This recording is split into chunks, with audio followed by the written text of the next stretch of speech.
Bonjour à tous, aujourd'hui on va essayer de faire comprendre d'une manière différente nos exercices de rythme et nos mesures, là nos histoires de rondes, blanches, croches, noires, avec des Lego.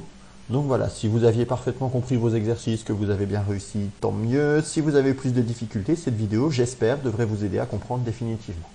Alors, fonctionnement des Lego. On va considérer que une brique est égale à une pulsation, c'est-à-dire l'espace entre deux pulsations, pardon, un temps. Chaque petit carré va représenter un temps qui passe. Alors, dans nos figures de rythme, nous avons des rondes, figures de notes à 4 temps. Eh bien, regardez, les rondes, ce sera nos Lego rouges, là, avec 1, 2, 3, 4 briques. Quand je déplace une ronde, voilà, c'est bien toujours 4 temps, que je le place n'importe où, ça fait bien toujours ces 4. Ensuite, nous avons des blanches. Les blanches font 2. Et bien, du coup, j'ai pris des briques de Lego de 2 blanches. Une blanche, c'est bien 2, quel que soit l'endroit où je la dépasse. Et on est bien d'accord que, regardez, si je veux faire l'équivalent d'une ronde avec des blanches, je suis bien obligé d'en prendre 2. Là, j'ai bien ma ronde qui dure 4 et j'ai bien mis 2 blanches pour faire mes 4 temps. De la même manière, j'ai les noires qui durent, elles, un temps, une petite case, et j'ai besoin d'en mettre 4. Alors, c'est pas facile sur le logiciel, voilà, hop. On va essayer, je vais y arriver. 2, 3 et 4. Donc jusque-là, je pense que vous avez maintenant compris. Alors, dans nos figures de rythme, on aurait des croches qui font des demi. Malheureusement, j'ai pas de demi Lego, j'ai pas envie de vous perturber. On va travailler avec les rondes, les blanches et les noires. Donc vous avez bien rondes, blanches et noires. Alors maintenant, on va essayer de comprendre les mesures. Les mesures, c'est simplement des petites boîtes dans lesquelles on va mettre nos rythmes.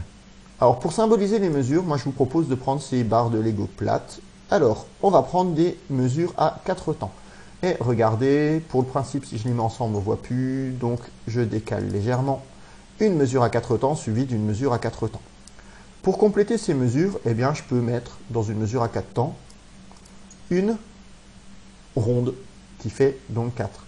Une fois que j'ai mis une ronde, j'ai plus de place pour mettre autre chose, je ne peux pas à côté compléter, voilà. Par contre, si je mets la suite dans une mesure à 4 temps, je peux par exemple m'amuser à mettre une blanche et 2 noires. Une mesure à 4 temps, une blanche, 2 noires. On est bien d'accord que si j'ai dans ma mesure à 4 temps déjà une noire, j'ai plus la place pour mettre une ronde. Regardez ici, ça dépasse, on voit bien qu'il y a un vide. C'est trop grand, ça ne rentre pas. Voilà. Alors, vous aviez des exercices à faire. Je vais en proposer d'autres, je pense, dans la semaine, mais regardez, vous aviez un premier exercice à faire, voilà, que j'ai fait apparaître. Ici, vous aviez des exercices avec des mesures à 4 temps. Je rappelle, c'est important que c'est le chiffre du haut qui compte, pas le chiffre du bas. Donc, mesure à 4 temps. Mesure à 4 temps, dans mon exercice, j'ai une boîte, 2 boîtes, j'ai 2 mesures, ça tombe bien, j'ai mes 2 mesures à 4 temps qui sont prêtes. Dans la première mesure à 4 temps, j'ai une noire. Ensuite, j'ai une blanche. Alors, je vais la séparer pour que vous voyez bien. Je continue à préparer mon exercice. Dans la deuxième mesure, j'ai donc une ronde qui est notée. On place la ronde, c'est parti.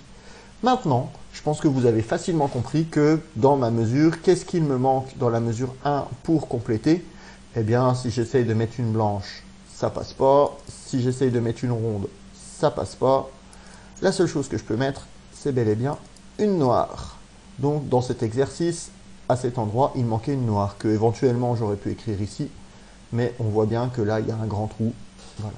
Dans la deuxième mesure, qu'est-ce qu'il me manque? Eh bien, dans cette deuxième mesure, j'ai plus de place. Donc, il ne manque rien. Alors, ça, c'était pour nos exercices à 4 temps. On avait préparé d'autres exercices. On va essayer de vous faire comprendre ça. Dans les autres exercices, regardez, j'en prends un deuxième. Dans cet exercice-là, les mesures vont faire chiffre du haut 2 temps. Donc, je prends bien une première mesure à 2 temps, une deuxième mesure à 2 temps, voilà, symbolisé par mes plaques à 2 temps, et vous avez dans la première mesure une blanche, dans la deuxième mesure une noire, hop, et je vous le mets dans le mille. Qu'est-ce qui manque maintenant pour compléter ma mesure?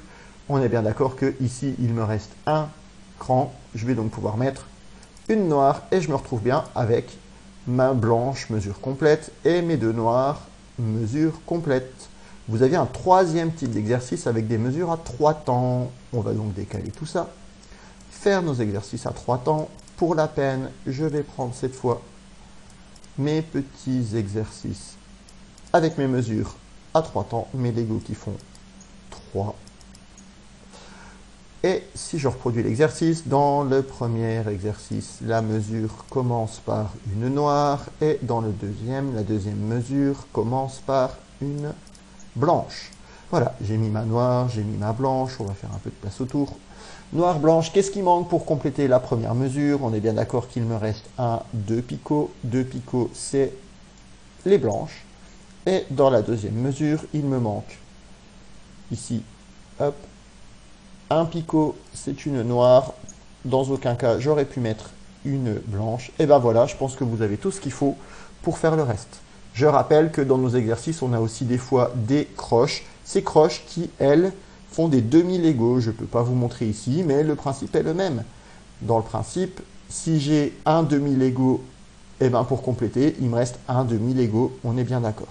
Voilà, j'espère que ça vous aide à mieux comprendre. Je vous souhaite une bonne journée et un bon courage pour la suite.